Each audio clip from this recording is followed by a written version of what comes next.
Welcome to No Apology with Emilee and Chris. So glad that you are with us today. We've got a really good show planned. And as always, my best friend, my husband, my favorite guy in the whole world, Chris Danielson, is with me. So are you ready for another one, Chris? I am. I'm ready to laugh louder, dig deeper, and live larger. Coming up on the program, Mike Shaw, of course, will be here with Right On, Way Off, and maybe a news headline or two. I haven't talked to Mike, so I don't know what he's got planned. But before that, we're going to have a special guest. His name is Justin Wagner. He is involved in a new paradigm for how to educate kids, and it is amazing. I can't wait to share that story with Emilee and I. Alternative that learning. with you. Yes. It's a big thing. It's a big thing. I've got the Bible Idiots Deep Dive coming around the corner, but like always, we start with what has been affectionately called the Granny Rant. Here she is. It's Emilee. Da, da, da, da, da. I like that. I like that music. I'll take Johnny Carson's, intro, whatever. That's right. So who wants to hear a little good news today? I've actually been praying and asking God, Lord, can we find something good to talk about? And just as a little... Well, see, I wanted you to go Rage Against the Machine. I have no idea what you're going to say. That's so easy to do. And then I stay in the muck and mire, and then I'm grumpy, and then that doesn't do anybody any Everybody's good. Lost. There's a new movement out there. It's called Rainbow Revival. Are we going to try to take back the rainbow? Well, it's a gathering of people who have indeed, through Jesus Christ, come out of the LGBTQ lifestyle, and they're starting to organize and they're starting to gather. I saw the term rainbow revival, and I'm like, okay, that could go one of two ways. So I started looking into it, and guess what? I was really, really encouraged, and I want to tell you all about it. The reason I want to talk about it is because, as you know, mainstream media, social media, Hollywood, they're going to squash this. Like, nobody is going to want to really put this out there. But I will, and I do, because I think this is so great.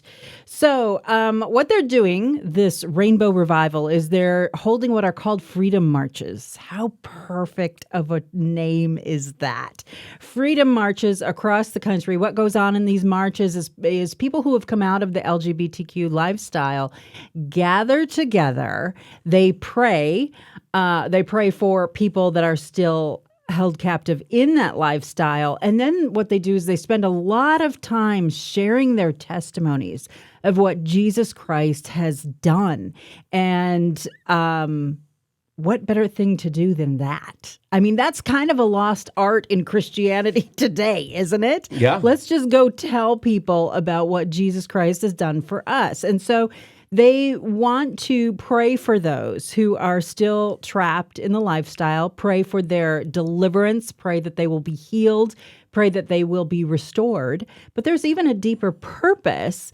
They want all these things to happen so that those people can go and preach the gospel to more people in that community. So Sounds good. I know, really. I mean, they're thinking it through. It seems like it's really spirit-led, and it is gaining momentum. And so I think that we as Christians, even if that's not a day-to-day issue that we have to deal with, we should be joining our fellow Christians who have come out of that lifestyle in those prayers for that community, for the people that are involved in the Rainbow Revival, because they're going to need some strength. Am I right? Yeah. They're going to need God to really hold them fast, keep them true to the faith, and not let Satan's stumble, cause them to stumble.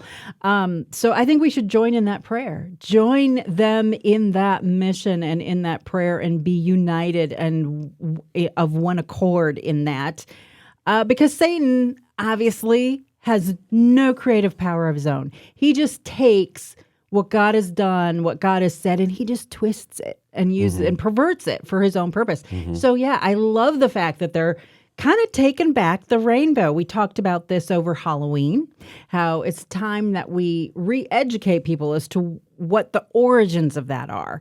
And I think that that's what they're doing with Rainbow Revival. Let's educate people about the origins of what that rainbow really, really stands for. So I'm encouraged. I hope you're encouraged. This is really, really good news to see Christians, not just in LGBTQ issues, but across the board. They're starting to really feel like, the Spirit's calling them to take back what God has done and really proclaim those truths. So, be praying for the Rainbow Revival, that God would give them strength, preserve them, give them the ability to continue telling their stories of deliverance through the hope that is found in Jesus Christ, because after all, that is the best news you are going to hear all day. Well, that's one of the arguments that I have made that has gotten me kicked off a couple different shows. Yeah. Was what do you do with the 1,000 upon 1,000 upon 1,000 of people who've come out of the gay lifestyle, both men and women, and there are some that come out based on hurt from that lifestyle that have very little to do with Jesus, but that's the rarity. The majority that come out of that lifestyle credit Jesus as being the one who, and I'm quoting them now, set me free. Yeah. So if you are living in sexual bondage of any kind, Jesus can set you free. Right. He's the chain breaker. You know what I'm telling you? That's what he does. Yeah. And so whenever you're going to have this conversation about gay rights and I was born with it and all this other stuff that's been driven down our throat, we've been saturated with, I can't even see a rainbow and not think that that's promoting pride. You get afraid of it sin. almost. It's pride and sin. So if you can't deal with those thousands who have a testimony diametrically opposed to the LGBT propaganda machine, then you're not credible. Right. You just got to ask, what about this? It's like abortion, The first question you want to ask somebody who's pro-choice is, what about rape and incest? Well, so, okay, let's set that aside for a second. Can we then agree before we have this rape and incest conversation that abortion on demand is wrong? There you're going to find out who you're talking to. Right. It's about pursuing righteousness in our heart because Jesus saved us while we were yet sinners. Yeah, and it's a real struggle. It's not like, I am going to decide to do this today. We've talked about different things in our own personal life where there is a struggle, where you realize, okay, Lord, I, in and of myself, I can't fix this. I can't change that about me. I am powerless. But when we lay it at the feet of Jesus, he is faithful. Here's the thing. You might have to keep laying it down for a while. You just keep laying it down and you keep laying it down. And every time Satan throws it up in your face, you lay it down again. And eventually, over time, could be a day, could be 10 years. I don't know. But eventually you realize, I'm not laying that down anymore. I don't have to. It's not burdening me anymore. It's gone. And that's what Jesus does. He cleanses us from the inside out. And so that's kind of the difference. Chris, you talk a lot about behavior modification. That's not the same thing. There are things that we can do. We have the ability to make decisions and make choices. God gave us that, ability. And so sometimes that's all it is. It's a changing of your mind, and it can be very easy. But sometimes there will be a thing in your life where you realize, I am powerless against this. But he who began a good work in me is faithful to complete it. He will. Yeah. Yeah. Hey, in your view over there, I can see that you just threw your car keys up on the counter, and they're sitting there. Hand them to me. I want to show the video people something. Just kidding. and then you can see. These are the keys to the good car, and that's Emilee's car. Good car. So the good car that just came out of the shop with a big old bill attached to it. But if I drive, I have to walk around with a keychain that says this. And for those audio listeners on Spotify, TuneIn, or whatever, or Apple Podcast, wherever you get your podcast content, search No Apology with Emilee, Emilee. But it says, I heart grandma. Yeah. We need to get one of these made that say, I heart the Granny Rant. Because that was pretty fun. Good, I'm glad. Well, let's move. Let's transition. Let's go into our Bible Idiots deep dive. Chris, I love it when you talk about like sermons that you've spoke in the past, or maybe something's just got in your craw, whatever it is. God has gifted you to just explain things and to help us really truly understand that biblical perspective in so many things. So let's do it. Let's go into our Bible Idiots deep dive for the day. Because we record on Mondays, the day after I preach on Sunday, I usually just reflect back to what my sermon is, which most of the time you can hear it at BibleIdiots.com.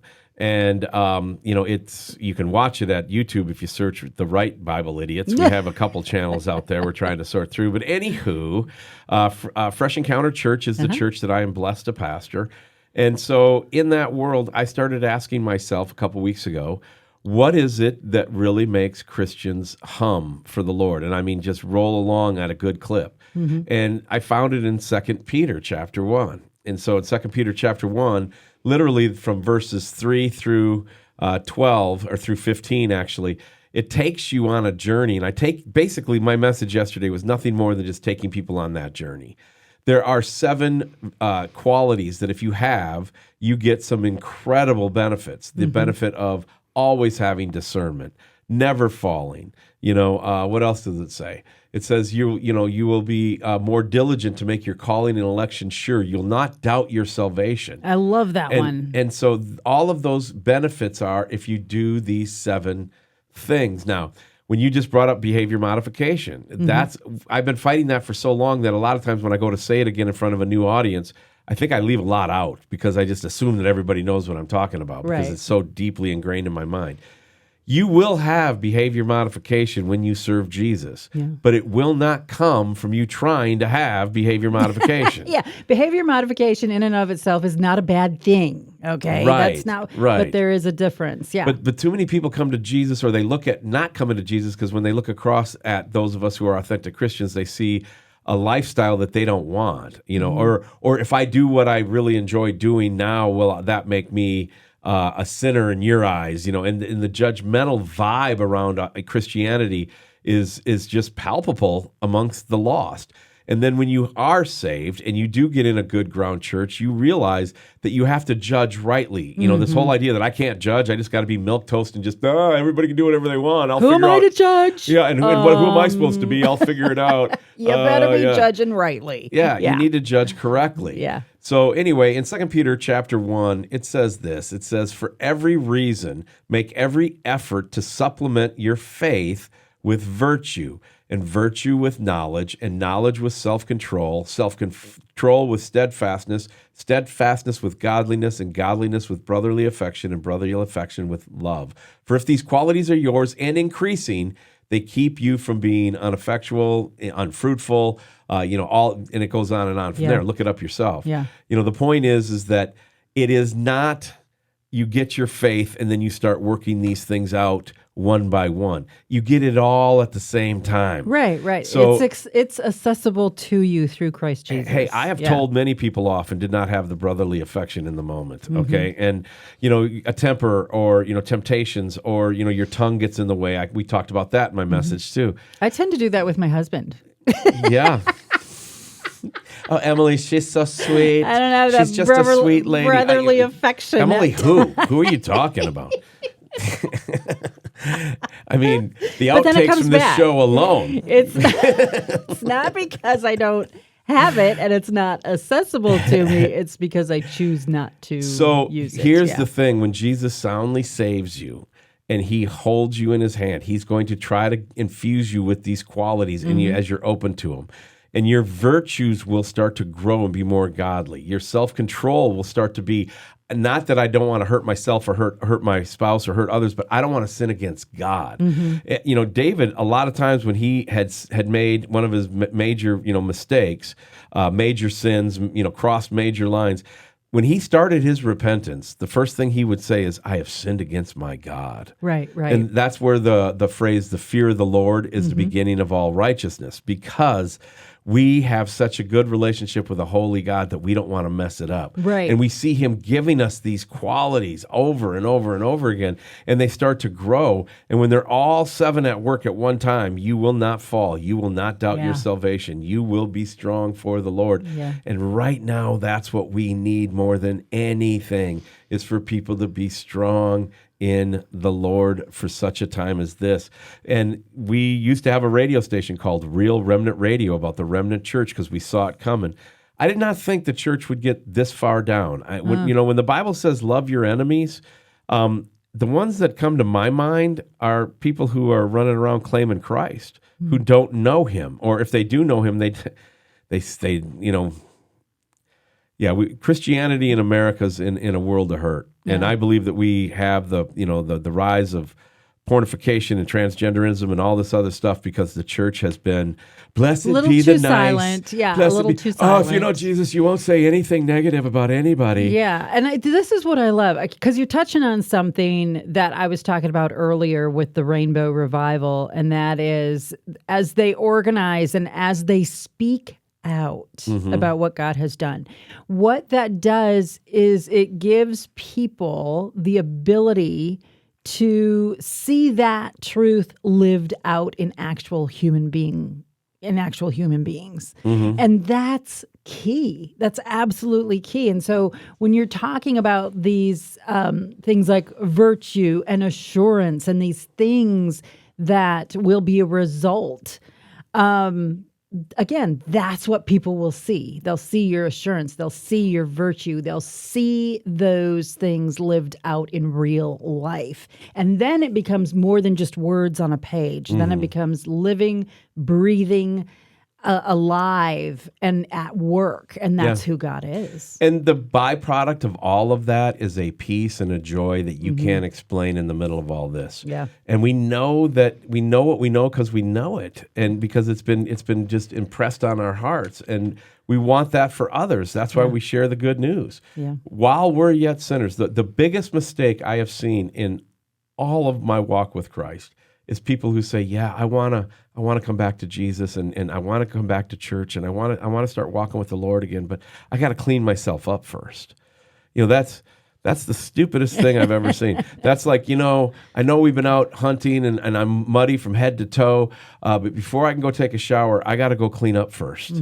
No, the Jesus does the cleaning up. Yeah. The righteousness that's imparted to you isn't even going to be yours. Yeah. That's why I always joke around. I'm like, hey, sinners, hey, losers. And we are called saints because of what Jesus has done for us. Yeah. And that gets us really excited. And we should have this joy and this upbeatness instead of the, everybody's waving a stupid colored flag and trying to get in my face. And that's not the role. But knowing what evil is actually there and not calling evil good and not calling good evil might, be something that people should look at. I think that I'm just lamenting because of some of the news stories from this morning. I am waiting for that Christian church, to start marching on behalf of Hamas. That's going to just turn my stomach, man. Of those who proclaim, because God has told us many false Christs will come. So if there are false Christs being preached, what are we going to see? We're going to see followers who proclaim to be Christians, but they've denied the power. They have denied the power to be able to change. And here's the great news: is that the whole reason that we are given the ability to be changed is because Jesus said, "Come as you are." Just come as you are. You don't have to, like you were talking about earlier, you don't have to be a good person to come to Christ. You just have to be who you are to come to Christ, and he takes you from death to life. That's the key. That's the difference. Well, we've got a wonderful show planned for you today. We've got more good news, more encouragement right around the corner, because we are going to have Justin Wagner with us. And Justin Wagner is going to give us some real good insight into alternative education and the benefit and the wonderful things that are coming out of that. He's going to be joining us after the break. Hey, go to freshroadmedia.com. Give your best gift right now to help us do more outreach where we try to share the truth, and a little bit less annoyed as I came across in that first segment, but we'll get to it. Yeah, good news. Good right news. Around the corner. No Apology with Emilee and Chris. Hey, if you enjoy listening to No Apology with Emilee and Chris, if you get any encouragement from it, please consider standing with us financially. Go to freshroadmedia.com and consider giving a wonderful gift today. It is appreciated. Welcome back to No Apology with Emilee and Chris, bringing truth to your world honestly and authentically and without apology. And one of the things I love, Emilee, is when people are creative in whatever industry they're in. Yeah. And being creative in education is outstanding. And so I'm pretty jacked for our next guest. I am too, because Chris, you and I were shining living examples of how alternative education can really benefit the kids. It can really help them to soar and to become the young men and women that God intended them to be. And so we love that. One size does not fit all. And so joining us today is Justin Wagner. And Justin, I have to think that you would agree with that statement, one size does not fit all, because you are the superintendent of what is called Ignite Pathway. And tell us a little bit about what is Ignite Pathway. Yeah, so first, thanks for having me on. And, it's great to have you. Yeah, love innovators, love innovation, love hearing both your story. Ignite Pathways is that it's a personalized education for students, and we really try to find out what makes students tick. That means everybody that wants to be a doctor and a lawyer, to somebody who wants to run their own business someday, to folks that like to manage IT. So we call it individualized development plans that we have for kids. So Ignite Pathways is transforming the educational experience and moving the speed of business. And so that's kind of our, nice. That. Repeat that again. Say that again. And transforming the educational experience while moving at the speed of business. All right. Yeah. So what got you interested in doing this alternative education? What sparked that in you? Well, so Emilee, I'm gonna tackle the word alternative education right on the shoot. Like we think it should be education for everybody. Like so guys like me in the past have taken that word and made it kind of this dirty word, right? Sure. Like, oh yeah, we're gonna go send that kid to alternative education because they're just smart on machines, and we've done that for a long time. So the word alternative education is, for folks listening, I mean, this is the education we need to have for all students, which is individualized education. Awesome. Individualized education rather than alternative. Not all people learn the same way. At the same time or in the same space. In fact, education is the only place in the world, pause for effect, that you can actually, we say you're as smart as the person sitting next to you by your age. So sitting around this room today, you both are much more experienced than I am and smarter than I am, but we learn in different ways, and we were just because our birth date, let's say, was the same. Does not mean our brains are the same. It does not mean that we learn the same, and certainly does not mean we value the same things. And so, in education, we've called first graders, all sixth graders and seventh graders for a long time, kind of the same. And it's completely, there's virtually very little research that supports any of that anymore, quite frankly. And so, so we try to be innovative and really personalize the education for students across the spectrum, from doctors to bulldozer drivers. Awesome. Okay, so talk to me a little bit about the process. You've got Ignite Pathways. How do students come into that? What age group is it? And just start with that. How do kids get into that? So the process, Emilee. Yes. I'm so glad you trust the process, right? And so this has been a 4-year journey. So we've had to trust the process. So the age group, there's really 3 lanes, right? 7th and 8th graders, we call it Spark Academy. So they're quick 3 to 4 week courses, just trying to spark interest and expose students. We always say knowing what you don't want to do is as important as what you do want to do in life. And so if we can do that now, that's and I learned early on, anything with math, I'm out. Yeah. I got a good friend who's a fighter pilot, former fighter pilot, said, when I'm in the cockpit, I don't carry the 1, right? Like everything I learned in math, I just use 5th grade math, right? Like so. But and that's a whole other rabbit hole. But we force everybody to take algebra 2, and it's just kind of crazy. But back to Ignite. Ignite Pathways is a regional center, 7th and 8th grade, and then we have our second kind of lane is 9th through 12th graders. Then we have a third lane for adult learning. So we have over $3 million in educational simulators. In fact, I just left today, and we have a couple of police departments looking, to use our simulators for virtual reality, augmented reality, and marksmanship. And so nice. It's just that adult lane is a big piece for us because learning never stops, right? Yeah. And so those are the 3 lanes. And it looks like you guys are taking that learning to a realm where you're teaching them in a way where it's not just rote facts, but this is information and experience and education that they're going to carry with them through whatever vocation they really ultimately end up doing. I mean, it's a different approach to it's a very different approach to educating and to teaching, I should say, isn't it? Yeah, we just call it stick and stayability, right? So kids aren't remembering what they're learning. They just aren't. And as adults, we don't. And we call it, there was a study that came out that said the lack of relevance, which means when am I going to use this information someday? Right. The information most students learn is gone in 10 days. And so if you put that into a construct, like as a business, that means that really that system piece that I've talked about it really needs to be, revamped. And I'm careful to pause there quick, Emilee, and I just want to say, in terms of like how kids learn, this is not about the people. Like you put good people in a bad system all day, every day, good people get run down, they get tired, they leave, they won't stay. And so it's the system that has to be reformed. The industrial model system we talked about, we know the research in the 1900s, it was great for that time, even post World War II, it was great for the time.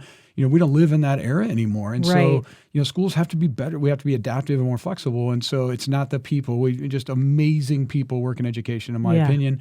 I've worked with some of the best and love those people, but we keep putting them in a system. It's a grinder that, there's no relevance to it at times. And so, you kind of can grind. And so that's an awesome overview. Let's talk a little bit of the specifics because, I've got some photos here that I'm showing on screen. It's a great facility. You've got like some AI robots and some other things that the kids get to interact with as far as like whether they want to go into the healthcare facility or, here, child development. For those of you listener only on iTunes and Spotify, sorry, you need to check out the Rumble or the YouTube. The farm equipment, you've got so many different things going on. Talk to us about the technology that you are now bringing to these kids in education that just is not found at every single corner public school. Yeah, there's over $3 million in high-end simulators. You mentioned AI. There's certainly artificial intelligence simulators there. I encourage anybody in the area who is interested, come check it out. But we have over 80 courses offered, and so this experience. We talk about transforming the experience. Those words matter to us. So within the Ignite Pathways Regional Center, the equipment there, you're going to see augmented reality, virtual reality. You're going to see big cat sprayer trainers. You're going to see CDL trainers. You're going to see robotics trainers. You're going to see forklift virtual reality simulators. You're going to see the only second in the state of Iowa, I believe. It's called a HAL. It's a $100,000 mannequin that talks to you and it moves and it breathes and it bleeds and it has over 40 facial expressions and so that's just kind of tip of the iceberg things. Like I said, we have a police department there today using the augmented virtual reality for our police science lane. And so, we really tried. We took students in this case, Chris, and we said, students, what do you want? What do you want your experience to be? Yeah. Their world is different, coming out of COVID and they just have access to so much stuff that I didn't have access to when I was young. And in terms of, even, sometimes some negative things. So what do you want out of this? And they said, this is what we want. And we went out and created the classes. And so it's a different model. It's a grassroots, ground up model. And we've been blessed to have, a community that supports it. I love that. That's I think fantastic. You kind of touched on something that I've experienced because our kids started out in the public school. And don't get me wrong, we got a lot of really good teachers and people in that public school system. But like you talked about before, a system is a system that if you're stuck in this system, you're not going to get a different result if you just keep repeating that same system. But finding out what trips the trigger of these kids opens up their world to learning. Just to give you a short little benign example is our daughter when she went from like first grade into second grade. She's an animal lover and she loves cats. So she's learning her alphabet. She's learning to write. She's learning to spell. And so she would sit down and she would do those things. And every time she had the opportunity, she would turn an O into a little cat face. Or she'd turn, she would turn her letters into little animals and stuff like that. Her first grade teacher loved it and told me, that's going to get her to love reading. That's going to get her to love writing. But then when she progressed into the next grade, that teacher reprimanded her for that, where it's like, you can't do that. But it seems like you guys are into that same thing as I talked about with the first teacher. You find what trips their trigger, and that actually opens the door to a lot of different other experiences and other learning and understanding they wouldn't normally just go to. but finding that thing that really they are really into, that really excites them. Right. Yeah, I think whether you're in private school or public school, it's time to innovate, right? It's just time to transform, and it's time to put people in a system that's going to be better. And that system, the focus of that is kids, right? So like we know that, K through 4 is about literacy and numeracy, right? Can you read, you write? Can you add, subtract, multiply, divide? Okay. There are so many other talents and ways to value kids that we focus, zero in on those things, and we have to know those things. But for the most part, most kids know that by second or third grade would be my opinion, that they know how to do those things.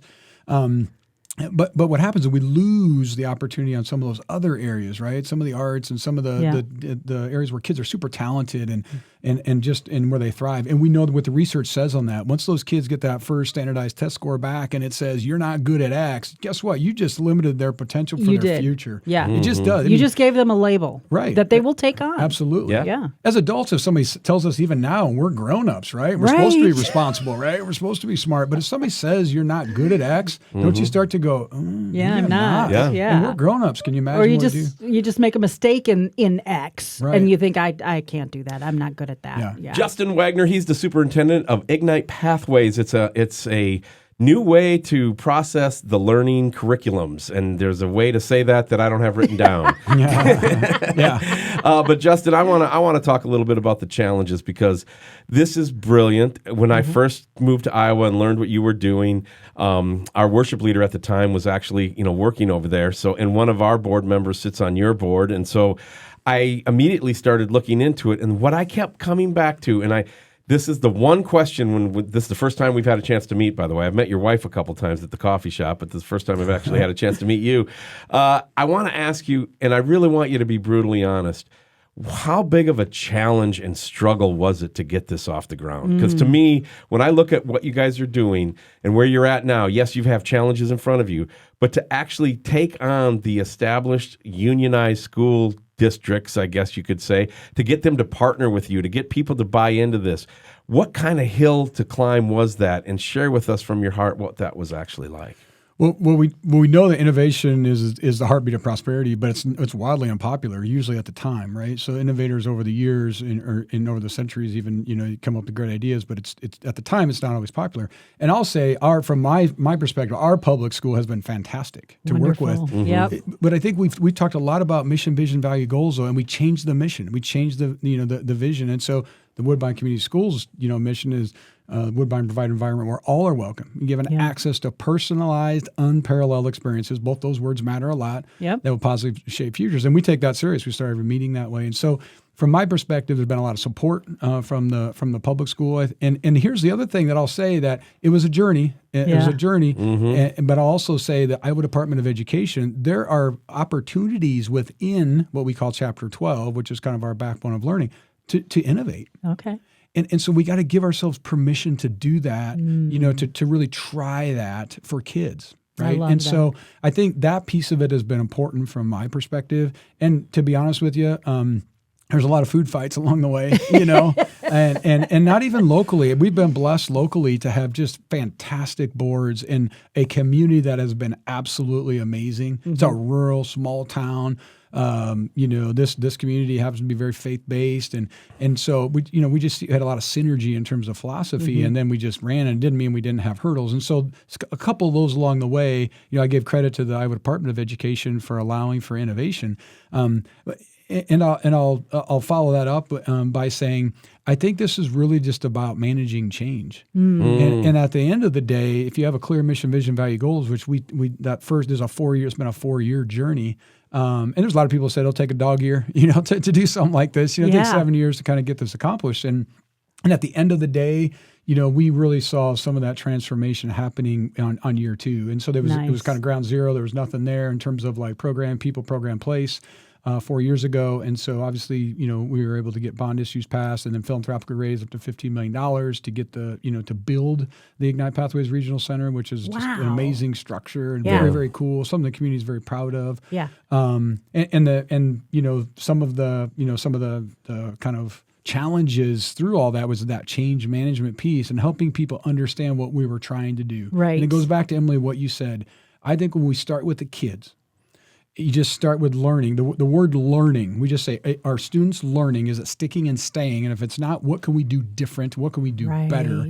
And then we create an individualized development plan for each student at Ignite, and you go. Was there any champion that you want to recognize that helped you get through some of those hurdles? Because, I mean, getting this off the ground to me is the miracle. It looks impossible, literally. Yeah, so it's a private-public partnership. A lot of people don't know that. We have business owners, and you mentioned one of them, 501c3, that I think they bring just a tremendous perspective. I think of like a Michelle Berry, who was in the classroom, and then now she's the director, and she's done just a tremendous job of thinking differently, doing differently, and kind of making that work. I think the community has been absolutely amazing, and I think it's interesting because this year, I mean, these numbers just came final. We had the largest increase in student enrollment history. Wow! And so parents are saying, I think I want a different experience for my kids. Yeah. And it doesn't mean it's better. We're not racking and stacking. We're not saying we're better than anybody else. We're just saying we're just focused in on your kids. Yeah. But you're good at what you do, and the results are starting to show. So there's going to be pressure on enrollment probably if it's not already. Yeah. You know what I mean? It's going to be, you're going to have more kids wanting to and people wanting to come to Ignite than you're going to have room for probably if you're not already suffering that. Yeah, it's good to have a capacity conversation, right? We're at 250 right now, and we think we can go to 400. And but I think we just keep working back to what you have talked about, the students. Sometimes we can get the system in the way, and we forget about really what kids need. And that's going to be an ever evolving. We'd never arrive, and we won't ever arrive, right? We're just going to keep evolving to get to that space and have that system synergy on kind of what it looks like. You asked Chris about like who would we give credit to or any. I'm telling you, it truly has been. You guys mentioned lightning in a bottle. Yeah, it's been lightning. It's lightning in a bottle right now, and that doesn't happen very often. And the challenge is to keep the lid on the lightning so it doesn't go away, right? And so that's now sustainability is the challenge. And you know what it does help me though? It helps me appreciate this 4-year journey. Yeah. We know we got another 4 ahead of us, another 8 ahead of that. But man, dancing in the rain sometimes. I think that's what I want our community to do. I want our staff to do. We were named one of the best places to work in Iowa, and that's from our staff. Our staff takes an anonymous survey. That's really important to us. Culture, that they culture is great from what I've heard from a lot of people. Yeah, we want them. We want their name. Happy adults equal happy kids. True. To be honest. From the spiritual level, a church. Absolutely. Exactly. That's what kids take on what their parents are and what they're about, and so it just happens. Darkness loves distraction. Yeah, to be honest with you, and we start getting distracted, whether it's in our personal life or our professional life. And brother, darkness loves that stuff. Yeah, so does. I think you stay focused. Our mission, vision, value, goals have been developed by the community, by the boards, input from staff and students. Yeah, who are probably a lot of them parents themselves. Absolutely. Yeah, exactly. And, we Michelle Berry is our director. She went out and spoke in California 2 weeks ago at the Competence-Based Education Conference, and it just talked about kind of how we can do some things differently and what we're doing. And I was blessed and fortunate enough to be speaking at the National Association of Career and Technical Education here coming up at the end of the month. Okay. And I think at the end of the day, the one thing I would want people to know is this has been a team effort. And I know it sounds a little redundant, and it's kind of this, none of this is done alone in a vacuum. You don't get $15 million without some huge donors that would never want their names mentioned, but are absolutely game changers. Yeah. And it's because they believe in the vision. They believe in where this community is going and where we're going. And from that perspective, people that would be recognized, I think, this community passing bonds, saying, look, we believe in this. We think our rural community and our way of life is worth fighting for in terms of it is like preserving, preserving, and they do that at the ballots, right? And then the bonds, ours looked at it like a bond issue and multiple bond issues in terms of like, supporting it. And they were able to get that stuff matched. So I just huge shout out to the community as a whole. You got to have that system synergy. And I really love it because as we were talking earlier, we know several people who are very intimately involved with it, and like one's a teacher and one was a former worship leader. One's an engineer. I mean, what's your background? Were you an educator? What did you do before you were doing Ignite pathways? I joined the military in 1994, right? Okay. I was in college. I played basketball at Barcliffe University, which I loved my experience. And so I've always been an educator, but on the other side, I've been coming up on 30 years of being in the Air National Guard. And nice. It's interesting because a moment that sticks out to me, just like it was yesterday, my first combat deployment, a deployment where we had, combat in Bagram, Afghanistan. It was my first night there. And I remember we were taking some incoming rounds. And I remember sitting there going, Justin, what are you doing? Mm. What are you doing? You got a gorgeous family. I mean, my wife is absolutely the salt of the earth. I've got 3 amazing kids. And I just kept thinking, why? And it's about, we live in the best country in the world. Mm-hmm. We just do. And I wish everyone could see and feel that. I sometimes. do too, yeah. And I know that, sometimes people get down and out and they think, X, Y, or Z. Seeing overseas and seeing those deployments, I just remember I just committed that day. I had my own little session with the guy above on that moment. Yeah. And I'm like, I did the old if thing, right? Like, if you let me out of here, I promise I'll never, ever drink coffee again. I know it's bad for me, And so I just think that you have a coffee in front of you right now. Oh man, and I am drinking the heck out of it. And I've already asked for forgiveness, and he said it was all right. I think, I don't know. But once you get to those moments, and you talked about where I came from, always been an educator. I taught in the classroom, born and raised South Sioux City, Nebraska, and taught there, and then was assistant principal there, and then went to Harlan and was principal and superintendent, and now at Woodbine. And I just think each step of my journey has been I've grown so much. Right. And you look at it, and you're like, I call it the give back part of my career now. We're going, oh man, I made so many, things that I could learn from, so many mistakes that I could learn from, and go, okay, now apply it, right? Like, do better, Justin. Like, one other just quick story on that. I had a good friend who had lost some folks in combat, and he was sitting at his desk one day, and we were talking, and I said, man, you're just always like on it. You're just always kind of focused. And he said, I made a commitment to my buddy who I lost. He said, I promised him I'll never let a day go by without making sure it matters. I mean, every day. I mean, every day. That's and awesome. So, I think about that, and it kind of comes to my mind as we talk about kind of who I am and where I'm from. And, I'm a blue collar small town guy that just knows, I think, that we can do system, get some good people and put them in the system. So now you're an officer in the military. You're a colonel, I think, is what last I heard. Yep. And I was an enlisted guy, and you are one of those guys.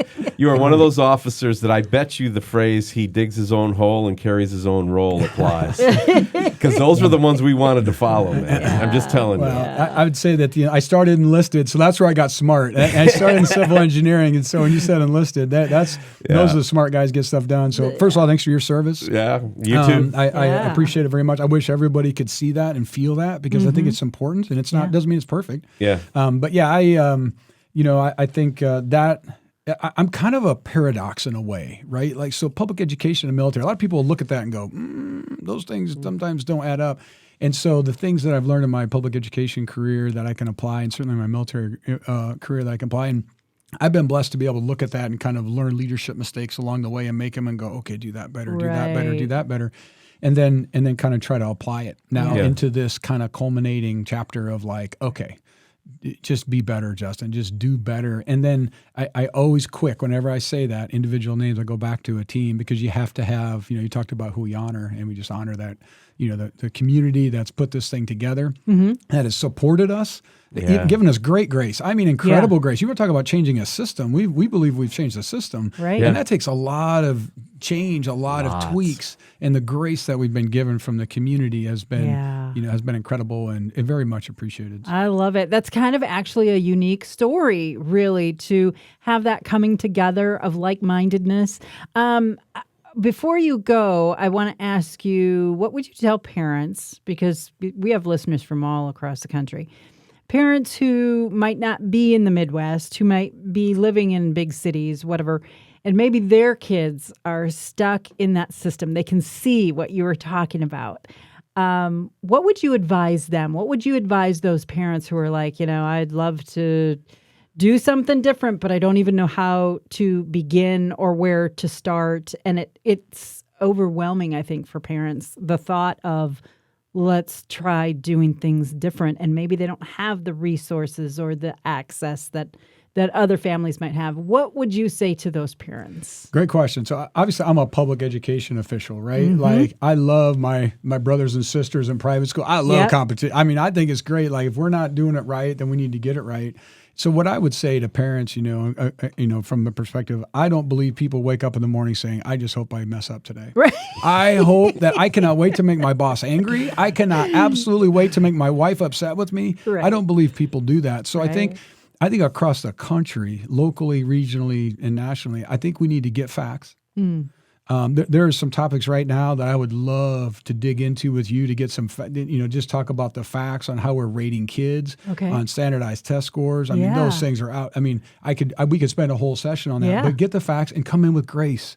Get the facts, take your armor off, come in and have a conversation. Because most of the time on the other side of that table, whether it's whatever school it is, they're trying their very best too. Right. And so I think what happens is, inch by inch, life's a cinch. Yard by yard, life's pretty hard. I think if you can start those conversations with grace and facts, the last thing I'd ask them to is focus on your son or daughter. What's your son or daughter's experience? How are they doing? And so I think we owe that. And the last piece of that, the asterisk on it is, and maybe another thing that I believe is special about Ignite is, the world is not asking for better mathematicians. Okay. The world is not asking for people to read faster in books. They're asking for great humans. Yeah. They're asking for great people. Yeah. They're asking for people that are honest and they're responsible and they're respectful. And that's what Ignite focuses on as well. And so I think at the end of the day, that's a question I'd ask as a parent. Okay, great. They can read and they can write and they can do math. That's awesome. Very important skills, right? What are you doing as a school administrator to help make my son or daughter a great human? Yeah. Yeah. And that's a challenge, right? But that's a challenge we're ready to go on. Right. And I think there's lots of references that you can go to where you say, if you read this book, it can make you a great human, right? It can give you a pathway to being a great human. And so might even ignite something. That was pretty good. Thank you. But that was pretty good. Yeah. This isn't your first rodeo. Not by a long way. Yeah. Yeah. So awesome. Hopefully that, I just think, it's important to come in with that grace, but facts. And so I love it. I love it. Any final thoughts you want to leave with our audience before we go? Because like you said, this is a big topic. thing, and I would love to have you back, or even someone else at Ignite back, and talk about some of these, go in these other directions that you kind of talked about. Because it's so groundbreaking to talk about. What do you want to leave with the audience? Yeah, you're not gonna. I appreciate. First of all, I want to say thank you to both of you. I think this is great. I think your listeners are lucky to have you in their lives and give a great perspective. And so I think that's important. I think what I would want people to leave with, I want them to know that public education, and we may disagree on this, right? Mm-hmm. But that's what I love about this, right? Like, I'm a faith-based guy. I could say that, right? And public education, there's a lot of tremendous public educators out there. Yep.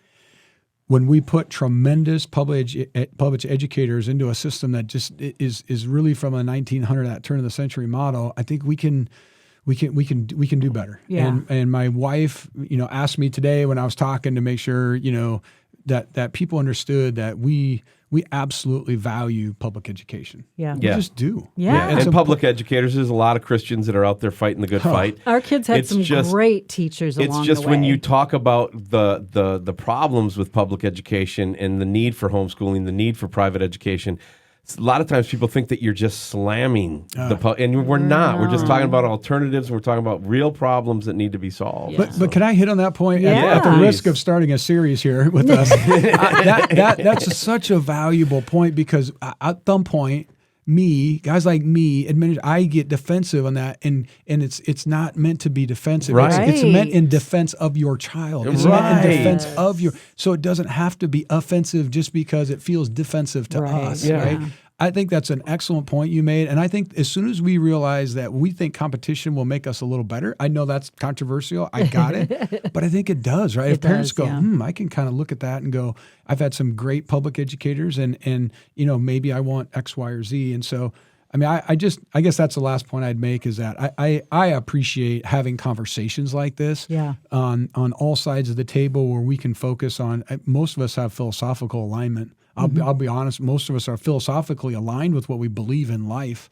And I think sometimes it can turn into an offense-defense thing when it's really just the same team thing. We're on the same team. So we know who the author of confusion is, and anytime he can drive a wedge in, even in the minor things, he will do it. Justin, thank you so much for spending your time on this show. We really appreciate you coming over and hanging out with us. I think we need to do it again. I do too. Love. Thanks for the time. Appreciate it very much. Hey, you're listening to No Apology with Emilee and Chris. Coming up around the corner, Mike Shaw is going to be with us with Right On, Way Off. You're listening to No Apology with Emilee and Chris on FreshRoadMedia.com. Hey, if you enjoy listening to No Apology with Emilee and Chris, if you get any encouragement from it, please consider standing with us financially. Go to FreshRoadMedia.com and consider giving a wonderful gift today. It is appreciated. Welcome back to No Apology with Emilee and Chris. It is FreshRoadMedia.com. It's been a great show so far, and it's only going to get better because it's time for that segment, Right On, Way Off. Emilee. Yes, and Mike Shaw is going to be joining us, as he always does, to make the whole game just that much more intriguing. So welcome back to the show, Mike Shaw. Yay! How are things going for you? Center square for the block. Yes, there we go. I loved that show. There's pretty good. And by the way, Yeah. everybody who's listening audio only, I just want you to know that we still want to do a show just for you and these cameras. They cannot take priority. You know, our bigger audience is people that listen audio only, not video. So let's not cater to the cameras. And I say that because in the opening segment today, I had to grab Emilee's keys and show them the I Heart Grandma thing on her keychain. See? Anyway, and here's I the thing: when I see those squares with our guests and so on up on that screen, I'm sorry, but it takes me back to the Brady Bunch. Yep. They were the original Zoomers. That was the first Zoom call. They all got and Alice was always late. So it should be Alice for the block. Alice for the block. Alice for the block. Yeah, All Mike's right. in the Alice hole. Or the Alice block or whatever. Just Anyway. playing cleanup. Sorry. over here. Yeah. Sorry. Okay. So let's move on to yes. Right On, Way Off before Chris gets kicked off the show. rabbit hole, Alice in Yes, Wonderland. The rabbit hole. Okay, yeah, I got it. Okay. All right. So Right On, Way Off. Once again, I'm going to be presenting you guys with 3 statements. You're going to tell me whether these statements are right on or way off, and then I'm going to tell you whether you're right or not.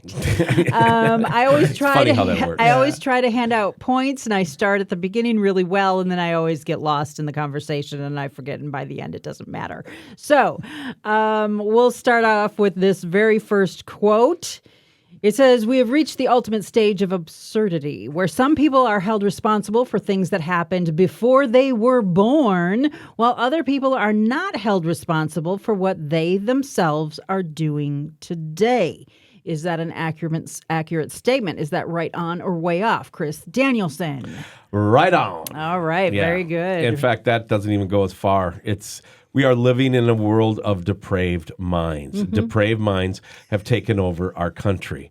And I'm sorry, but if you there was a picture taken 2 years ago of Joe Biden and his cabinet. Okay. And it is an absolute clown show. Yeah. It looks like a bad Circus. Saturday Night Live skit. It looks like a circus, This is for what real. we're supposed to have.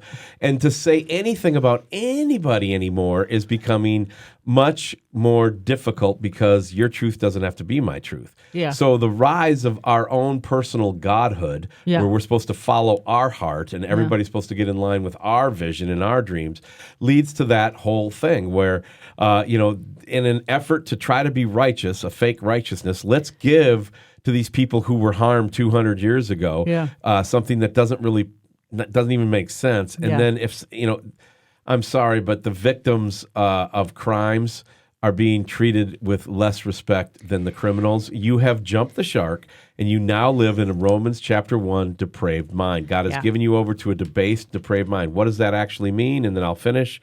That means you're not even able to care for yourself. At the root word, that's what Paul is saying there, is that's what happens to the unbeliever. They get so messed up in their head, they can't even care for themselves. And what does Jesus do? He redeems us. And Romans 12, 1 and 2, he transforms our mind. There you go. And that's all I got to say about So it may all just boil down to that fake righteousness. I think you might be onto something there, Chris. Mike Shaw, Yeah. what do you think? Do you need the quote again, or It's the quote again is it's just fun, maybe for It the is. listener. All right, Yeah. and this is kind of a long one, so. No, really? Yeah, because I have one nitpicky thing, but yes, go ahead. All right, very good. Oh, you're going to nitpick. I little like bit, that. little bit. Okay, we have reached I'm not in the mood to nitpick, so it's on you today, Mike. Thank you. Who's going to be our Passing the nitpicker? Who's the nitpicker today? Okay, we have reached the ultimate stage of absurdity where some people are held responsible for things that happened before they were born, while other people are not held responsible for what they themselves are doing today. Right. Is that right on or way off? Yeah, so it's right on. Okay. With a nitpick thing. And Okay. But first, this is a really good time to remind people that we are on Rumble. Okay. Just in case Yeah. we need that. Yeah. Because we were talking about some things that, because in this crazy world that is upside down, Yeah. where woe unto you who call righteousness unrighteous and unrighteousness righteous, it's where Right. good and bad and evil has been turned around because of those depraved minds that Chris described so accurately. Yes, it is an upside down world, and that's what happens when you don't have God. Yeah, exactly. When you don't have godly standards, when you don't go by biblical principles, when you don't when you have abandon that. when you abandon the Holy Spirit, when you don't have Jesus inside of you, this is what the world starts to look like. becomes. Yes, exactly. Look at all those stories of the Right. cultures and the societies in the Bible that did just that, and it became awful. And then they got, fire and brimstone and stuff. And so that's why that's why if you're not saved, you need to get saved. Well, saved from what? Yeah. From judgment that is soon coming. Because Yeah. what we're seeing right now is the spirit of Antichrist, which has been here for 2,000 years. But the spirit of Antichrist, which is leading to the actual Antichrist, and we're seeing those things in Revelation. Yep. Getting set up right before our eyes We right are. now. We are. So, but what was that first sentence in that quote? We have reached the ultimate stage of absurdity. Ultimate. So that's my nitpick. Okay, very good. I was wondering. It I was can gonna get worse. Yeah. It's going to get worse. It's yes. I hate to tell you, but it can Yeah. get worse. And as Chris just said, probably so. I think you're absolutely right. It is going to get a lot more worse. But I think we can all agree we've passed the tipping point. We have been, building, and people all along have been saying, hey, we see evil growing. But I think we've reached the ultimate stage in that we've reached the tipping point where there's no going back, where it's now just going down, down. Do you know what I'm saying? Yeah, the tipping point when you build too many buildings on one side of Guam and it tips over. Exactly. As we found out in Is Congress. that dude still in Congress? I don't know. I wouldn't think vote him to be so. dog catcher of Shelby County. Put too many Americans on one side of the island, it might tip over. It's a great illustration of tipping point, though. Just saying. It is. Hashtag just saying. It is. Okay, so very good. You both get a point. That is It's absolutely getting worse right on. and worse out there when we want it badder to be and badder. gooder and gooder. But the worstest is yet to come. Yes, My it is. prayer is that God is going to give us a little more time. I know. I keep hoping that as well. Not for myself per se, but just for my children and my children's children and all that stuff. Per se, a cent for All right, men. where are we headed? All right. Question number 2 or statement number 2 says, it's so good that we set our clocks back. I got an extra hour of unable to sleep. Is that right on or way off? This was the weekend where we set our clocks back for most of the states in the United States. And so the statement, it's so good we finally set our clocks back. I got an extra hour of unable to sleep. Mike Shaw, what do you think? Is that right on or way off? Well, I was going to be way off until they threw in the extra hour of unable to sleep. And then it's like, yeah, that sums it up nicely. They got you that way. Usually I'm up at 4:30 or 5. This morning I was up at 3:20. Oh, wow. Which I found out is very productive. You can get a lot done. You get a lot done. You can, as every mother knows. You get up before the whole rest of the world starts, you can get a lot done. So you're still on your old sleep schedule, are you? Yeah. It's your body clock is like that. You can't just change it like that. Anyone who's flown more than 3 time zones to a different, I mean, jet lag is real. Yep. It's like self-imposed jet lag. It's the dumbest thing. Yeah. And, you guys know, we all lived in Arizona together. And It's so nice. And, I lived there 16 years total. Yeah. And just got used to not changing my clocks. Mm-hmm. And, the reason is when it's 108 degrees in the summer, you want the sun to go down. Yeah. Exactly. So there's really silly to have daylight savings there. And For those of you who don't know, Arizona never changes their clocks. And so our state could do that same thing, although we could all do that same thing really because we all hard, used to do that same thing. So I can't remember if it was the House or the Senate. They actually passed a bill that we would stay on daylight saving time instead of standard time. We would stay on daylight time. Idiots. And so then we wouldn't change the clocks. But then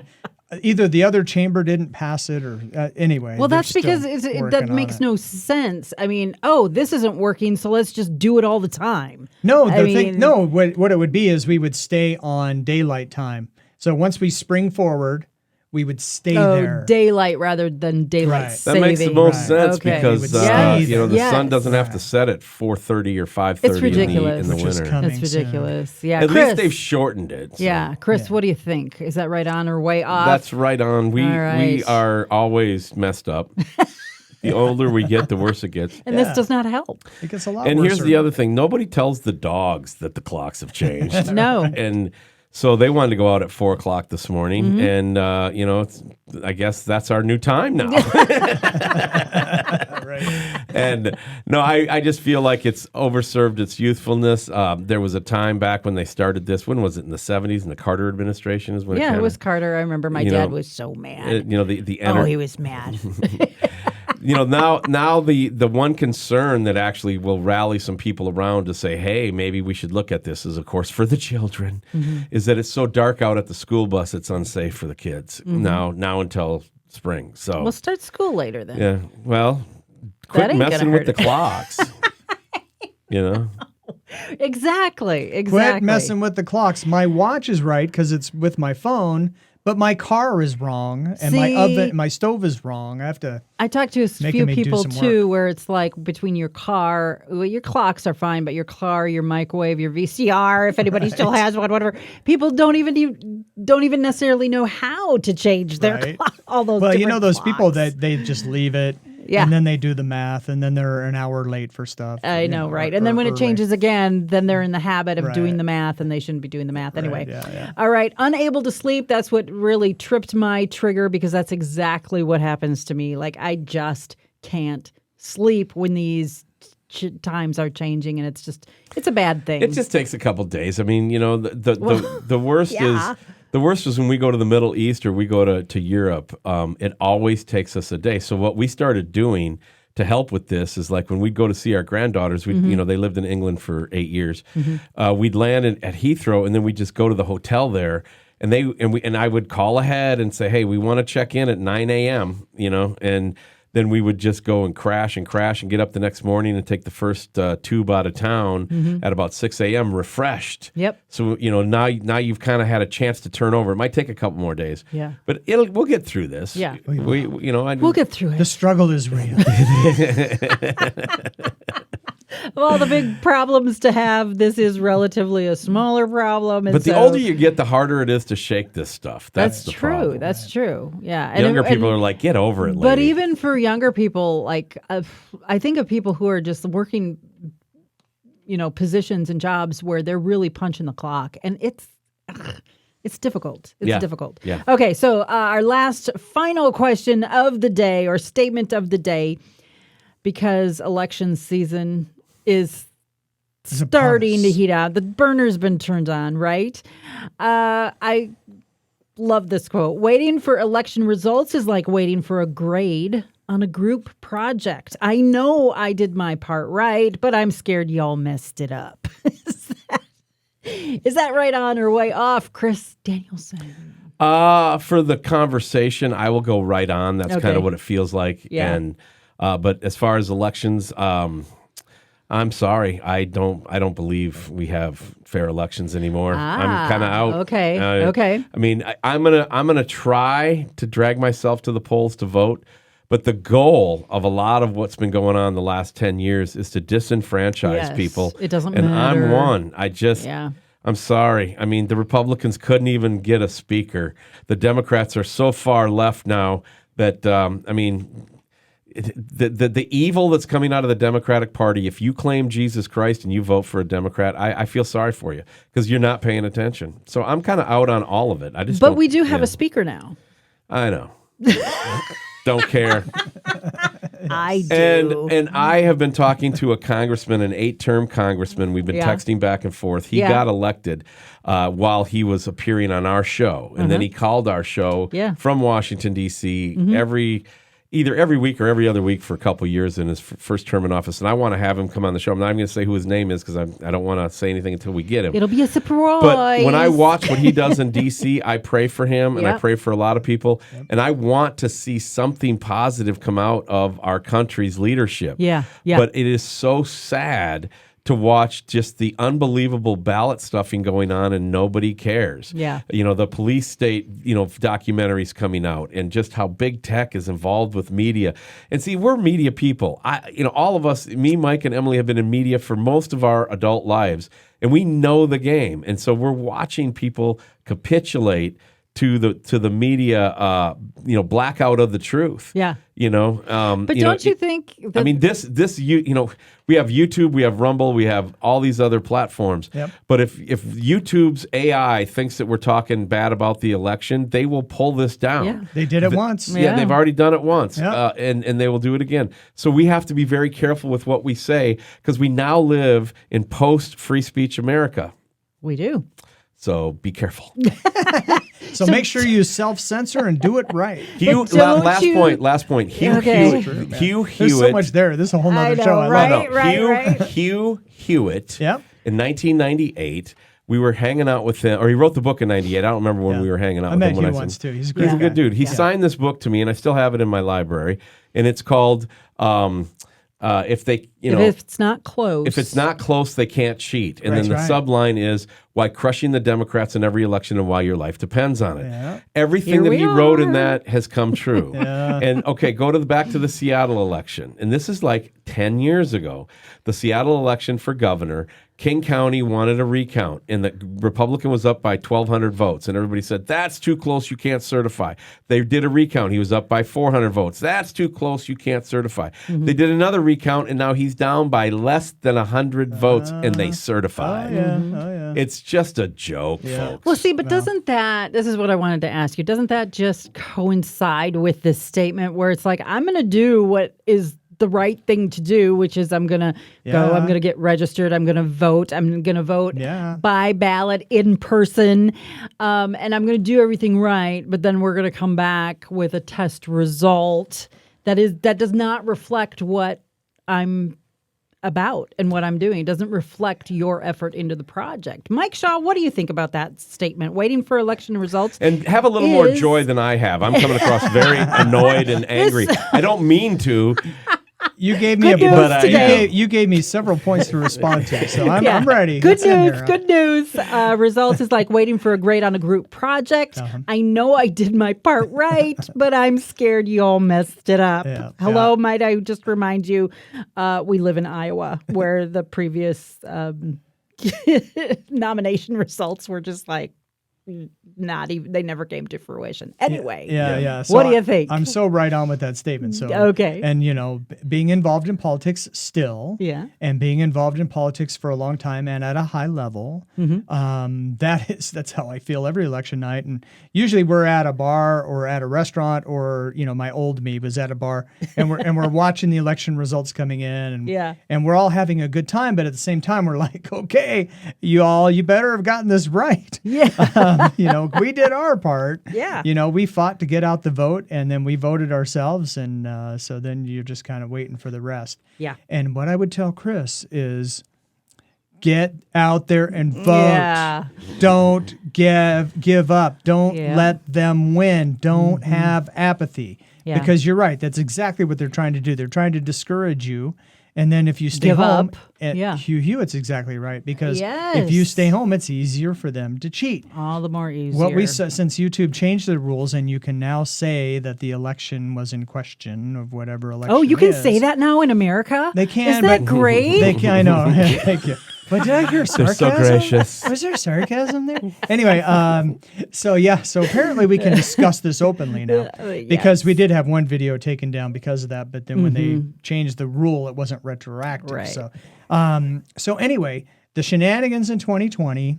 Can you say shenanigans? I did. Yeah, shenanigans. You can say that. Shenanigans, It's an all right. Irish word. I don't Yes, know. I love don't it. even know what it means. I need Google Translate. But so shenanigans 2020, and what happened was that President Trump had such a lead that they had to shut down the vote. Remember, they stopped the vote in all of the swing cut. states. Yeah, we're going to just cut. We're not going to cut. There was a pipe. We'll be back a later. pipe burst in Georgia, and they had to shut it. Turns out it was a leaky toilet. But so they stopped, and then they knew how many votes they needed, and like Chris said, they just keep counting until they get it. And then we saw, Trump ahead, and then all of a sudden, Biden ahead. And we all woke It happened up. like in the quarter, in like 40 minutes. We went to bed, Trump won. We woke up, Biden won. Yeah, and that's what they're doing now. Yep. And because Trump was so far ahead, they had to Do cheat something, in such an yeah. obvious way. Yeah. And people still Then they fenced in the Capitol. Right. Okay. And right. and installed their guy anyway. Which tells you they're kind of afraid of us, aren't they? Yeah. But the interesting make thing, it hard for them. Yeah. Well, the interesting thing was, even though that was going on in the United States, that's not what was going on around the world. So you had other countries who kept watching and kept following and kept watching these numbers throughout what was daytime over there, nighttime over here. Right. And they're like, wait, this doesn't make sense. So if you go to those news broadcasts, you will definitely see people going, what happened? What is this? This isn't normal. This isn't right. We know something's wrong. Really smart people have crunched the numbers since then. Statistically impossible Yeah. what happened overnight. Exactly. The And numbers don't add up. It just does not add up. Nope, it doesn't. But, it is a rigged system. We know that. So we have to vote early and often, as they say in Well, Chicago. I'm getting encouraged because it seems like America is waking up to the Yes. fact that we just can't sit on the sidelines anymore. Yeah, right. So making your There vote you count is go. important, Yeah. There you but it go. is a disenfranchising type thing. But I think it's going to be more than that. And I think that people are tired of being drowned in this trans ideology that the silent majority is not going to be silent much longer. We're done with this whole thing. Yeah. I want to give a little bit of a prophecy here. Because the show's over, right? I mean, that was the last question. Well, I actually have one more. Yeah, there's one more. Oh, there's one more. Yeah, All there's right. one more. But I do I'll want to give hear you prophecy. Okay. Hello. What do you got to say? Go ahead. Say it. The date today is November 6th. It's 10:22 a.m. Central Standard Time. Okay. I believe that the Democrats are finally going to walk away from Joe Biden, and they're going to install Gavin Newsom. You watch. That's their guy. Oh, yeah. That's the guy that they're going to have come. Because, I mean, if anybody knows how to steal an election, it's Gavin Newsom. Right. I mean, He Gavin was Newsom like- had 50% of the registered voters sign a petition to have him recalled. During the recall election, he won at 65 to 35%. Yeah. Right. I don't buy it. Yeah, I don't buy it for a exactly. minute. And I mean, Exactly. this guy, he's a pro. if He I is was a going to pro. go to He's Central seasoned. Casting saying I need a character who I think would look like the Antichrist, it would be Gavin Newsom. He's a slick dude, man. I mean, he looks just like I would have pictured the Antichrist to look like. when he talks, it's so Interesting. smooth. Oh, Right. he's- But it's and he's- like- I think he's handsome. He's smooth. He articulates and he verbalizes things in a way where you're like, oh yeah, that's probably right. You just kind of lean that way. Yeah. But when you listen to him and you know better, it's like, Yeah. You know, 'Cause he Then just you can says a see lot that of- he's he just a just- walking Yeah. hack like the rest Yeah. of us. He just says a lot of words but he doesn't really say No, anything. You know what I mean? It's like just words. all this silky smooth evil. Yeah. But well, yeah. they can't. Yeah. The problem with going away from Biden right now is that puts cackling Kamala in place, Right. and nobody wants that. Like She's nobody least popular wants than that. he is. Yeah. And it's not even about popular. It's about can she hold her water long enough for them to continue to propagate Oh, what they that doesn't want to do. matter. Yeah, that doesn't I don't think it matter. matters. Well, when you own the He's media not- and you own everything he's else, not what in difference does it control, make? and she's not Yeah. in control. But people don't like her. So again, it makes it harder to cheat if All they right. don't like your candidate. Last question, right on or way off? Fear not, these things must come to pass. Chris, right on or way off? I'm right on. All right, very good. Mike Shaw, right on or Right way off? on. Right on. Fear not. These things must It doesn't say come annoy to... not. Right. I'm highly annoyed with my country Yeah, right now, yeah. and Yeah. I just want Christians to be strong, joyful, and verbalize the truth. And it's going to hurt your lefty neighbor's feelings, and you're going to have to deal with that. Well, and here's the thing is that... Oh, I forgot. So I've been Shoot, saying this sorry. a lot, so it's my opportunity to jump in and say it. Yes, do. Save me from I've been myself. saying this a lot. If you are in Christ, Jesus is your Lord and your Savior and your King, during these times that must happen, Yep. then you will have boldness, as Chris has been preaching, and you will have peace. Yeah. Because Jesus gives you both of those things. Stand for the truth, come what may, Yep. and have peace because you are his forever and nothing can change that. That's right on. Look, you will have these passionate things, and the annoyance in your heart and in your head and in your being grows. And then Jesus, like, when Emilee makes her award-winning chili, one of the secrets she has is that as it's starting to bubble up, she sprinkles a little baking soda or powder, one of the two. Baking soda. A little baking soda on it. Doesn't change the flavor, but it takes it all down and creates less gas, which everybody wants when they eat chili. And this is maybe a lame analogy, but I believe that the Spirit of God, with the scripture that Emilee just shared, is like that baking soda. And I'm not the only one who gets annoyed, okay? It's Right. just annoying to have to just drown in this falsehood all the time. Yeah. And it's falsehood. These people are angry. They're not happy. They're not living their full life. And so it gets annoying. And repent, sinners. And then the baking soda of Jesus' love comes and calms it down. Right. And it's like, okay, it's going to be okay. We have to stay the course. We have to set our face like flint towards the cross and the resurrection. And then we got to share the truth. We don't debate. We just proclaim. And when we proclaim the truth of Jesus Christ, then he gets the glory, he does the work, and we are able to have that peace and that joy in the midst of the swirling storm. Yeah. That's how it works. But don't discount the annoyance that's bubbling up.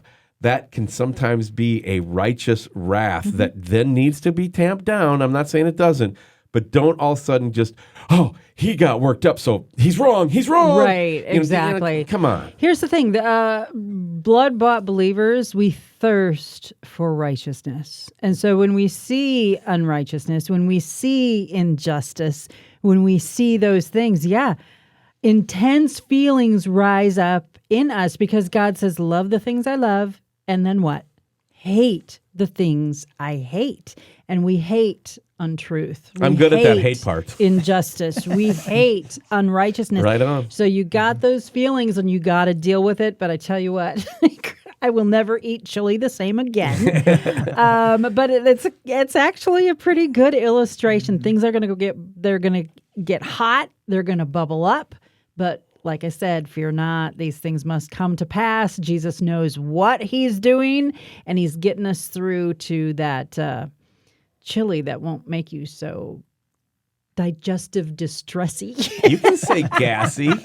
Gassy's not bad. You can say gassy. All right. I think that's going to do it for this show. I'm so glad that you joined us once again today. Please tell your friends, tell your family, let them know about Fresh Road Media and No Apology with Chris and Emilee. Until next week, God bless, and keep the Lord Jesus Christ and his word at the forefront of your mind today.